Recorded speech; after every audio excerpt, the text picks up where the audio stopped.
BNP মানুষের পাশে থাকবে ইনশাল্লাহ।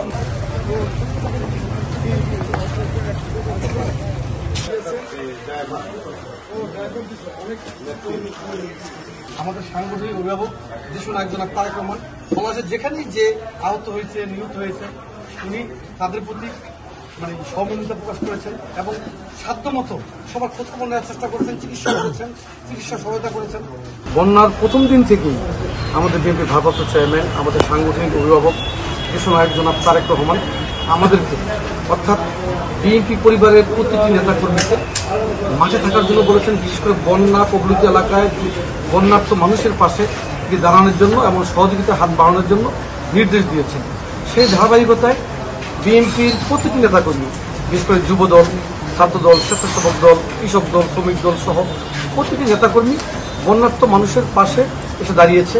সেখানে স্পেশালি যেটা যে আমাদের দলের নেতৃবৃন্দ, যারা দলের নেতাকর্মী যারা বন্যা কবলিত হয়েছে, যাদের সাহায্য প্রয়োজন, তাদেরকে তো আমরা দেখছি অলরেডি, তাদের প্রতি স্পেশাল একটা অ্যাটেনশন থাকতেই পারে সংগঠনের পক্ষ থেকে।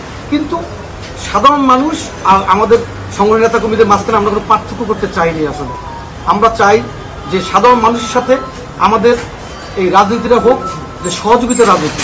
কারণ বিএনপি দেশ এবং মানুষের সেবা করার ক্ষেত্রে বদ্ধপরিকর। এজন্য আমরা আমাদের দলের নেতাকর্মী এবং সাধারণ মানুষকে ভিন্নভাবে দেখতে চাই না।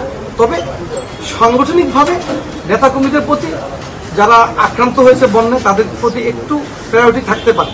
এভারেজে কিন্তু 50,000+ পরিবারকে হেল্প করা হচ্ছে।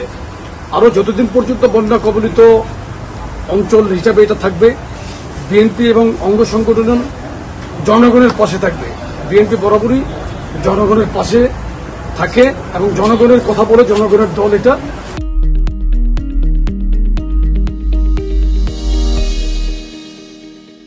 এখানে যারা বন্যার্থ মানুষজন, শিশু বাচ্চারা কষ্ট করে আছেন, আপনাদের পাশে বিএনপির ভারপ্রাপ্ত চেয়ারম্যান দেশনায়ক তারেক রহমান, ওনার নাম শুনেছেন তো? উনি প্রথম থেকেই আমাদেরকে পুরো জেলা আমাদের যুবদল প্রথম দিন থেকে কাজ করছে। আজকে আমরা সকাল থেকে ফেনীতে আছি, আপনাদেরকে প্রয়োজনীয় সাহায্য সহযোগিতা যুবদল দিয়ে যাচ্ছে।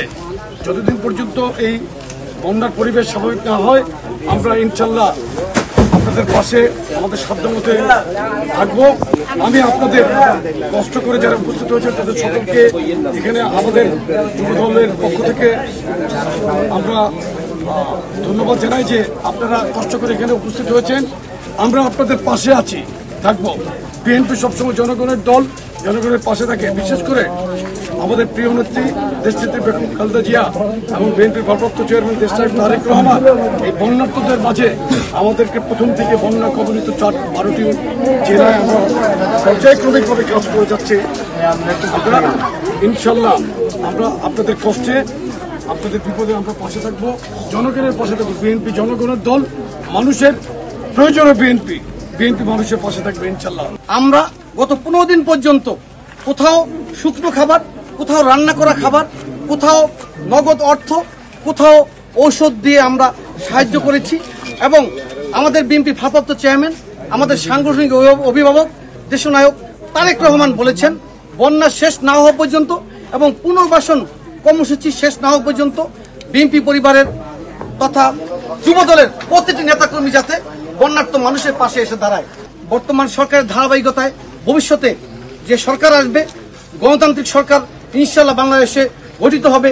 বিশেষ করে বিএনপির ভারপ্রাপ্ত চেয়ারম্যান তারেক রহমান আপনাদের পাশে ভবিষ্যতে যাতে নিরলসভাবে পাশে দাঁড়াতে পারে, আপনাদের প্রতি সহযোগিতার হাত বাড়িয়ে দিতে পারে, এই জন্য আপনারা দোয়া করবেন।